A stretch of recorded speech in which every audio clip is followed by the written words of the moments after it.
everyone. Welcome to the Dual Access Podcast, your home for conversations with leaders in data. Thanks to each of you that come back every week to listen, learn, and grow. I'm your host, Andy Kriebel. This week's episode is a conversation with Larissa Amoroso. She's the Vice President of Tableau Community. And in this episode, we're going to dive into conversations about the obstacles and discriminations that women face in the tech industry. We all know that change needs to happen, and we need to make it happen faster. And that's what we're going to discuss today. It's going to be a really deep dive into the problems women face from the perspective of a woman in tech. We'll talk about Larissa's experience, the challenges she has faced, how to attract more women to tech jobs, and much more. Since joining Tableau almost 9 years ago, she has consistently progressed her career all the way up to her current role. And I think you're going to really enjoy this episode, especially if you want to learn more about how you can promote women in the tech industry and hear Larissa's insights. Thank you for lending me your ears, whether it's walking your dog, running, at the gym, driving, whatever you're up to. Thank you for listening to the Dual Access Podcast. Welcome, Larissa. Thanks for having me, Andy. So let's start by laying the kind of foundation for your personal experiences being a woman in tech. First off, what gets you up in the morning? What do you love about your job? The people. Hands down, the most important factor for me is the people, whether that's my team, my colleagues, in my case, the community, right? Our customers, the people who have been there to support us along the way, and the people who have also personally championed for me along the way, even if I don't work with them on a daily basis. Okay. And what first sparked your interest in working in the tech industry in the first place? Because you have a marketing background, correct? I do. Yeah. I wouldn't say that I grew up, dreaming of a career in tech. I think I kind of stumbled upon it. I grew up in the 80s, not to date myself, but I grew up in the 80s in a rather tech-forward home. Both my parents had spent time in math and science related fields, so I at least had some good exposure there. But I think more importantly, like most of us from that time, we were able to witness the introduction and the evolution of, technological marvels and seeing that impact that it has on society over time. And I think the other thing that's been really eye-opening for me as I started to get into, business is seeing that practically every industry has adopted or uses technology in order to fuel growth. And data and technology are everywhere. It's made such a massive impact on the world that we live in today. And I think it's only going to continue to. So that's probably what's piqued my interest and held that interest over time. Do you remember those days of the screeching dial-up internet? Oh, yes. Yes, I do. Yeah, for me, wanting to play Oregon Trail and then knowing the amount of time that it took to even just get that load up. Yeah, it's funny. Yeah. Okay. And when did you kind of stop kind of the math and sciences angle of what you were studying? Was that in university? When did I stop doing it? Yeah. Probably about the time that I was in university. I didn't know what I wanted to do.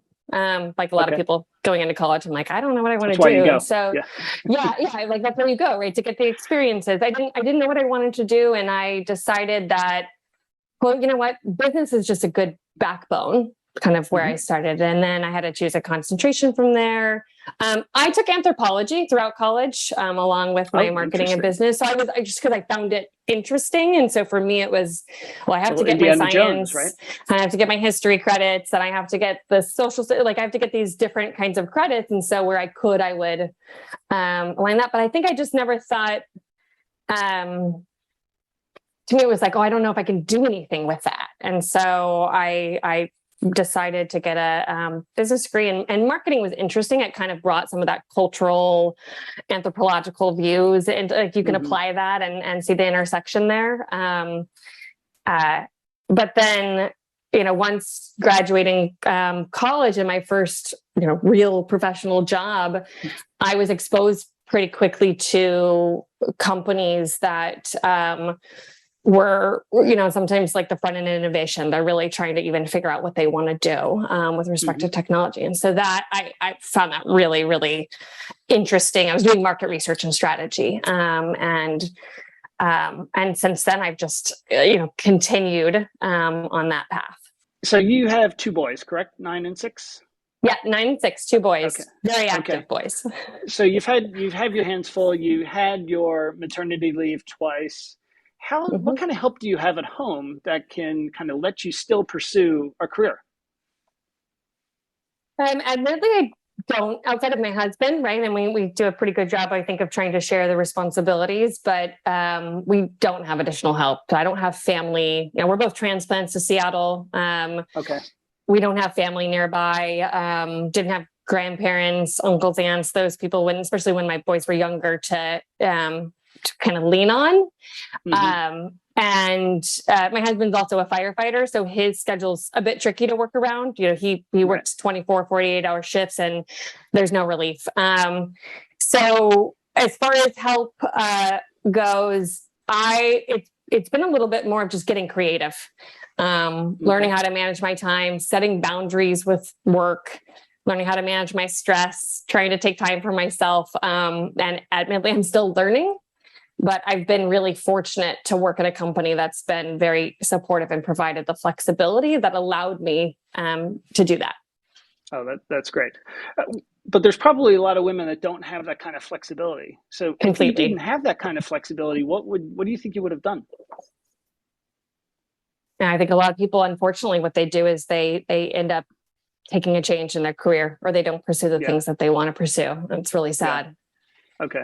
Yes, you're quite fortunate then to have an employer that is very supportive of that. And I think we're seeing a bit, employers are becoming smarter and smarter about that. They don't want to lose talent, right? Recognizing that, Exactly, yeah. Were there any kind of stigmas you faced when you went back to work?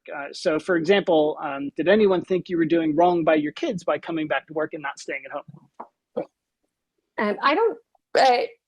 I can't think of anyone who specifically said anything or did anything, or I thought had a certain, perception about what I was doing. I probably more the stigma was the pressure that I put on myself. The expectations I had, I didn't want to and I still don't want to let anyone down. Right. There's days I wish I could give my kids 100% of my focus, or be a better spouse, or be a better leader for my team. Do more for the community, better for myself, prioritize myself more. Yeah. And, so I think a lot of that's the pressure I put on myself. The one thing I will share too, for a moment of just transparency, my mom, when I was younger, she was a nurse, and then she decided to leave her job as a nurse to raise my brother and me, full time. And we were fortunate enough to be able to afford to do that. And there were times that was tight, but we were able to do that. And I saw her when I was in high school, and my brother graduated and I started driving. We didn't need her as much to run us around and do those things for us. And she was a bit lost and, not knowing how to get back into things. And so I do remember when I had my first child thinking, considering that. And also realizing how much I liked my job and I didn't want to give that up. But I know that there's many people out there that don't have as much of a choice, right? Or they don't have enough of the support system around them to do that. What's the best way that companies can then support women that are coming back from leave? First of all, grace, empathy, compassion. I think that's first and foremost. Flexibility. I mentioned, I've been really fortunate to work for a company and had leaders that were, also parents and recognized the need for flexibility. The other thing, though, just to counter the flexibility, is predictability. I think that is so important, because managing kids, home, family responsibilities, all of that, it becomes significantly harder if there's constant fire drills or the unexpected. I mean, it's going to happen. That's no matter what, that's going to happen, but that should not be the norm. And so I think there's an importance of making sure there's some level of predictability, but also giving the flexibility that parents need as they adjust to the constantly changing life at home. Yeah, I guess that's where it comes back to kind of like as long as you get the work done, right? Then companies tend to be a lot more flexible when you do a good job and you get your work done. No matter how long it takes you. I don't care when and where, right? I always tell my team, like, I don't care when and where, right? As long as we're meeting the goals that we set, and sometimes we have to adjust those goals, and that's okay too. Sure. I think that level of flexibility is just and just knowing and being able to have open and transparent conversations. Okay, so before we move on, I'm going to throw out some stats at you and kind of get your impression on these. These come from a website called Exploding Topics, and they have everything sourced in their website. So I'm not going to go through all of their sources as well, but I've got kind of five key stats that I think are really important for setting the conversation about inequality that we're going to talk to. So as of 2022, for every 4 people with tech jobs, only 1 is a woman. Wow. Meanwhile, women make up they make up 47% of the global workforce.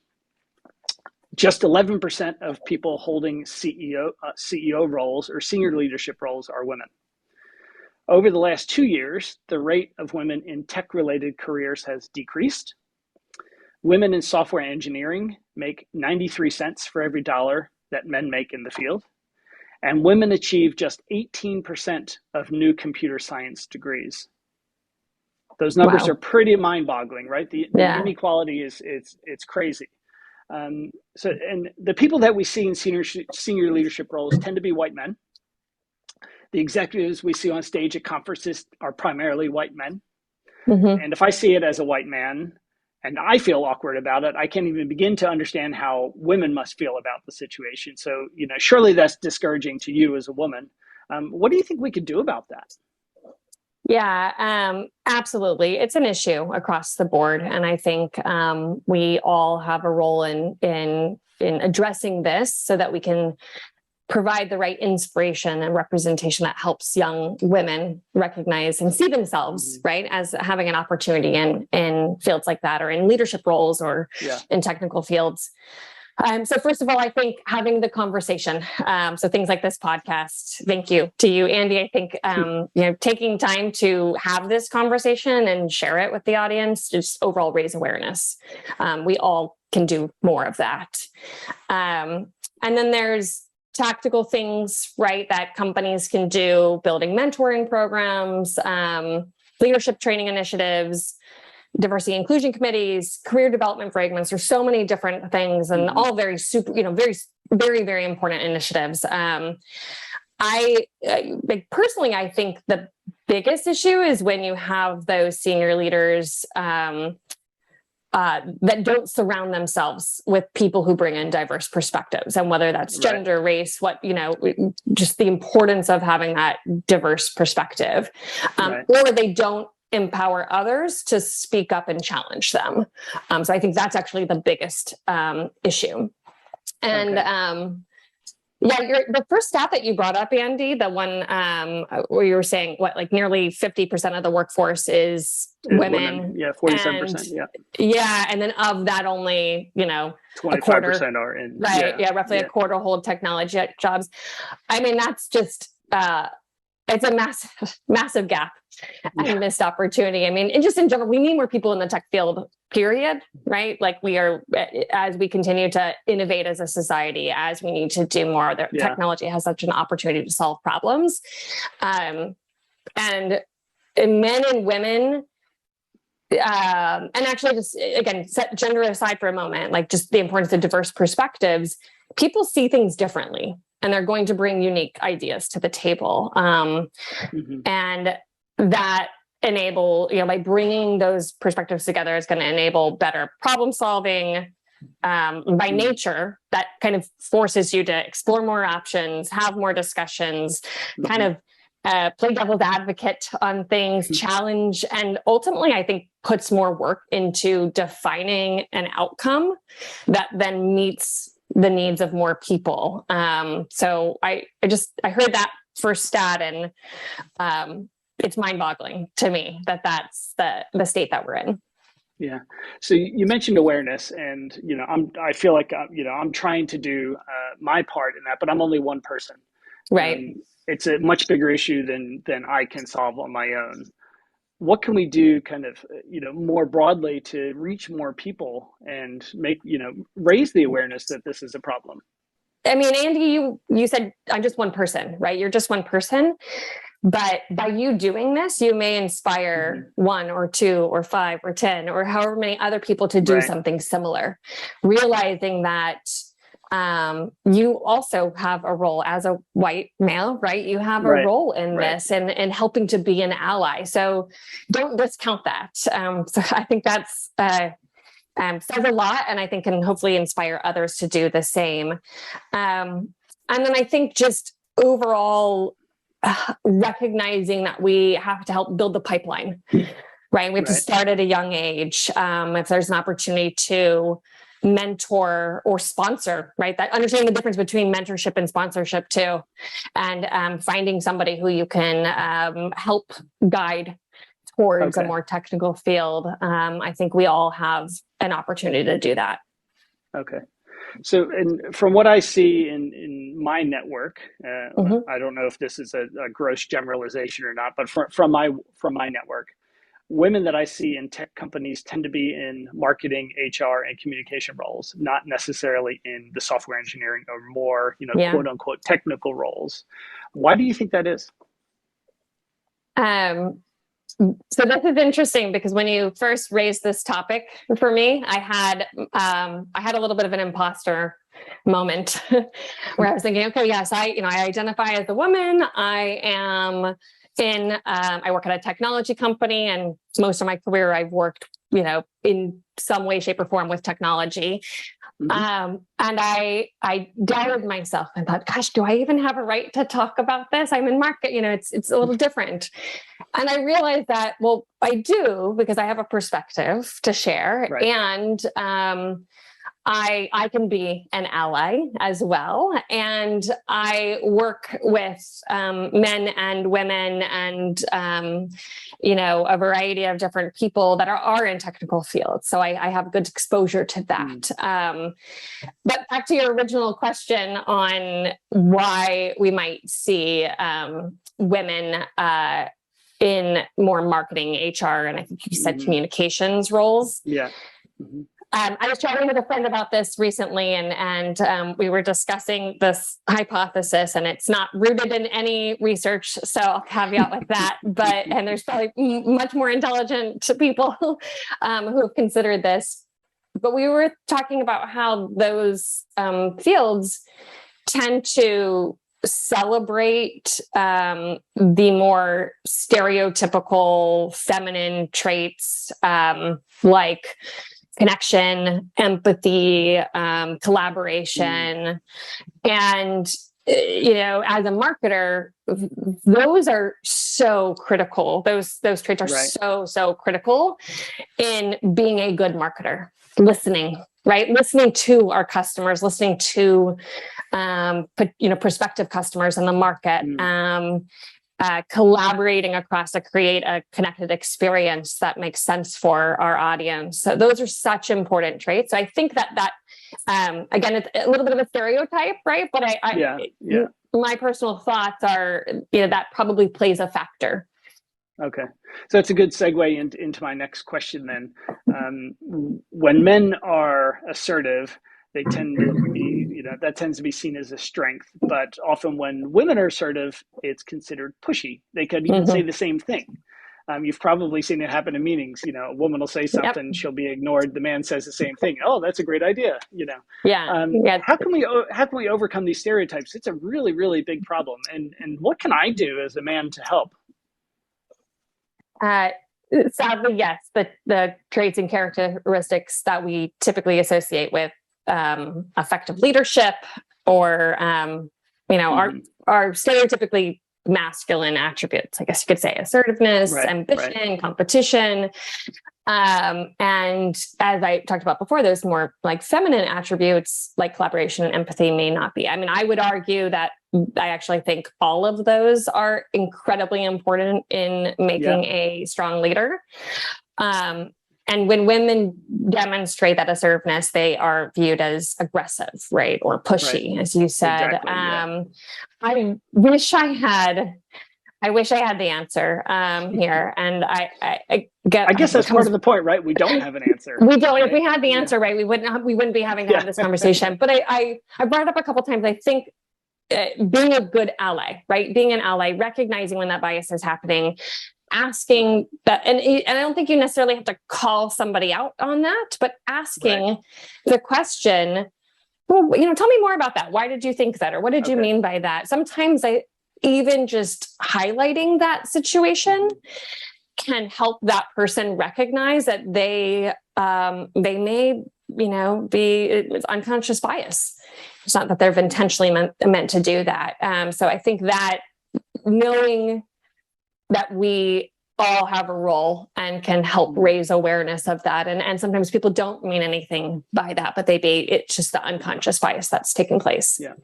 Okay. So we mentioned a couple of obstacles that are clearly in the way of women kind of getting into these sort of tech careers.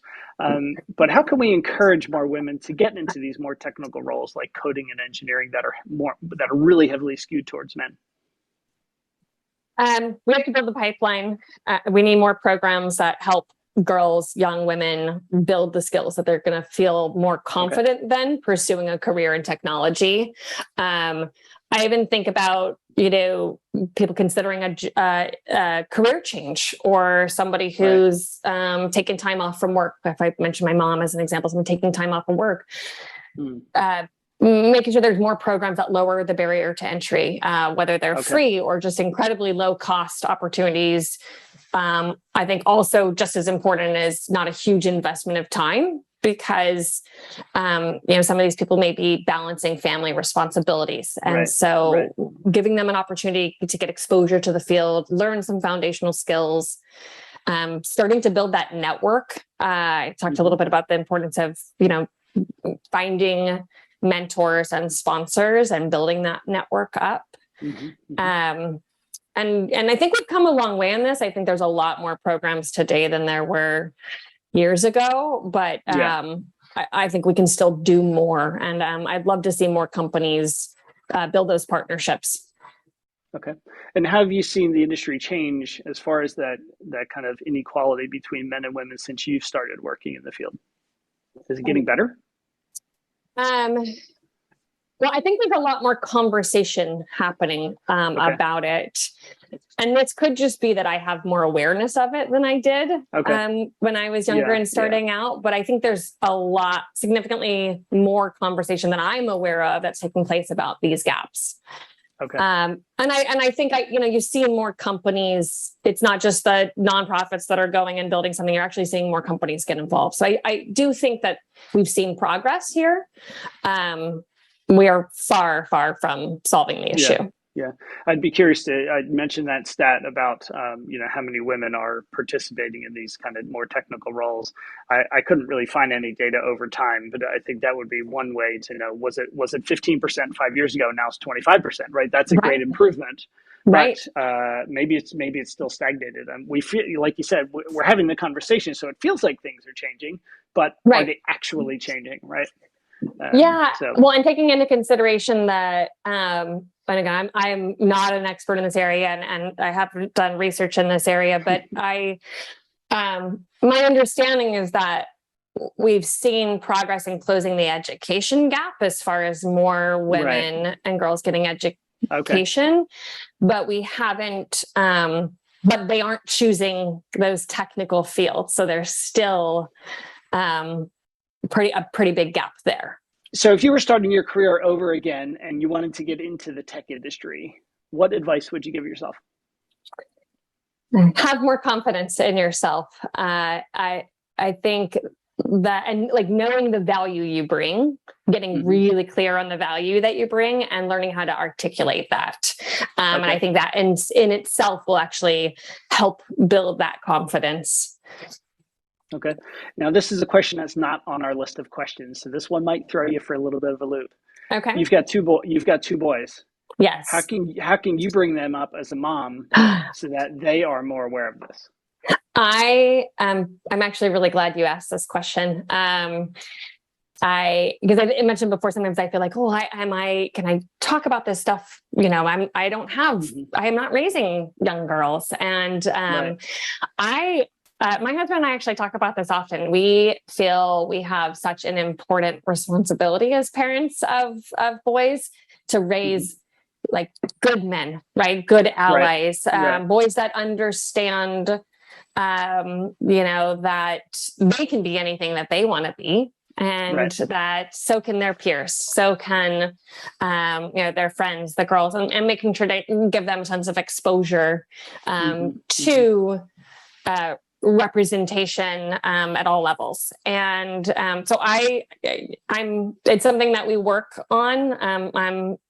I think I could probably still do a lot better, and I want to continue the conversation on that. But I think we have a very important role. One of the things we see through the education path is the farther along you get through education, probably somewhere in high school, there's a big drop off in the women that are participating in kind of STEM education. And then it goes way off the cliff when you get into university. What do you think we can do, or why do you think so many women are put off at such a young age? I think it's representation. They don't see themselves. They look at some of the successful leaders out there of technology companies, and there aren't as many women, or some of them just may not get the exposure to women who are in a technical field. So whether it's somebody who has a prominent leadership role or just general exposure.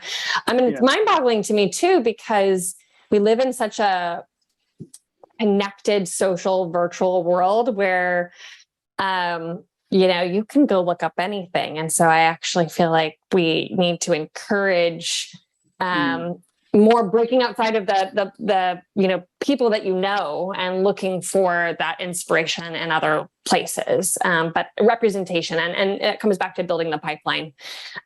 We need to, really, really focus on this from a young age and all the way up through, right? It doesn't just take place at that young age. Yeah. I was just thinking back to my high school days. I don't remember having any female teachers in science or math. Can you recall any? Oh my Maybe goodness. That's the problem. It's so you're really mentioning role models. Yeah. Right? You're mentioning role models. They don't see any women in those roles. They see them in, the more liberal arts type of classes. So it's really interesting. Maybe that's part of the problem as well. But that's the cycle, right? If they don't study that, they can't get a job teaching that, right? So it's kind of this vicious cycle we're getting caught in. So then that kind of lends to the question: how do we recruit and include more women? Well, I think it needs to be a priority. The companies that are the most successful in most effective in their diversity efforts are ones that prioritize it and resource it, invest resources from the beginning.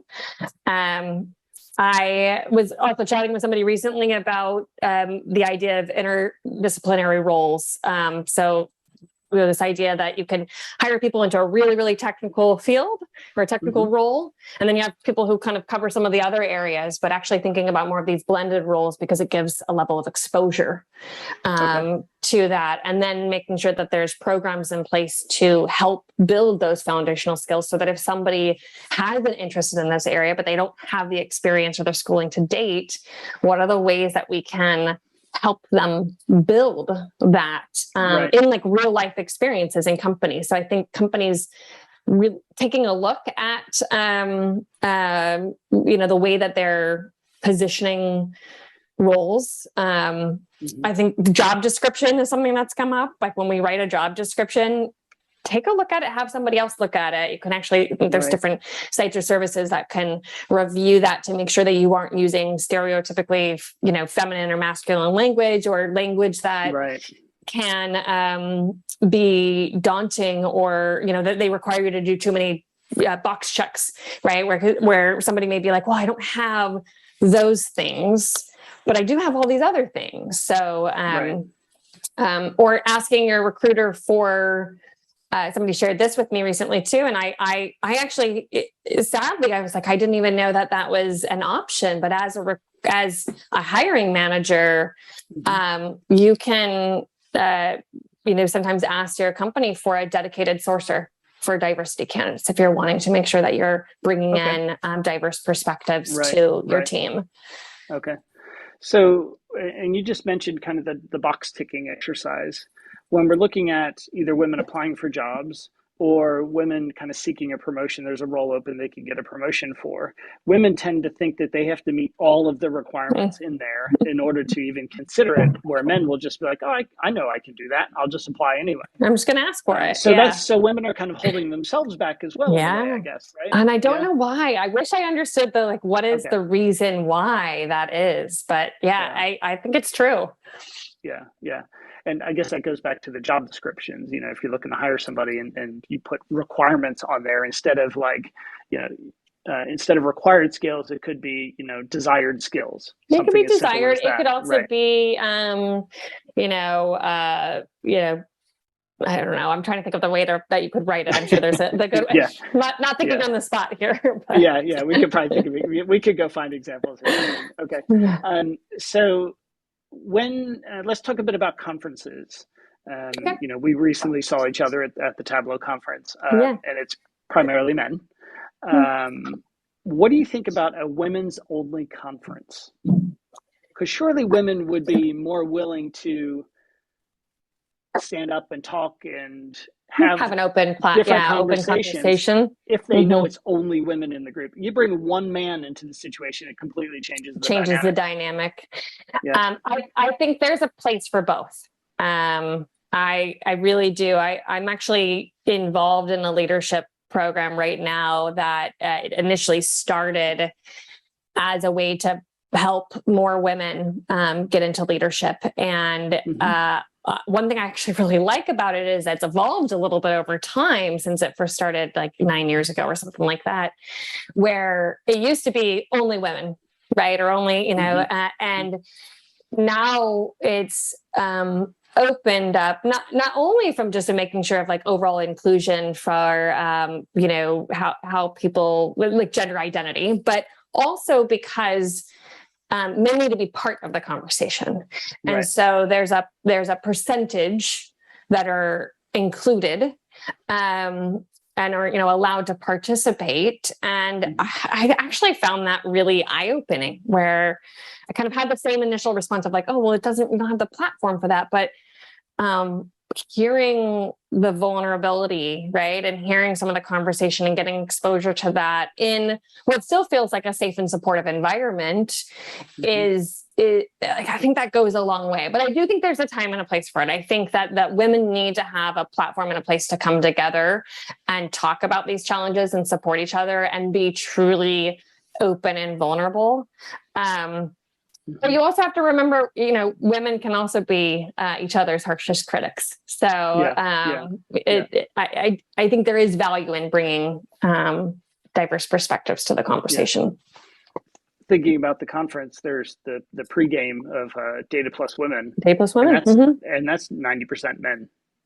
Surely that's a platform that we should kind of limit to just women. So maybe at the next conference, you and I should maybe try to plan some things that are female only things, if you want. I'm willing to help do that if that's something that you think might be of interest to the conference organizers. Yeah, I definitely think that's worth exploring. And, Data Plus Women, that is run by our community, right? That's an effort that's led by our community for our community. So I would want to involve them in the conversation too. But I think that I think there is a place. Even sessions, maybe sessions within the conference. Yeah. Right. Maybe there's like a women's only track or something. Something like that. Yeah. Okay. Okay, last question for you. What advice do you have for women that are considering a career in tech? How should they kind of get started? How can they give themselves the best chance? Who should they look to talk to?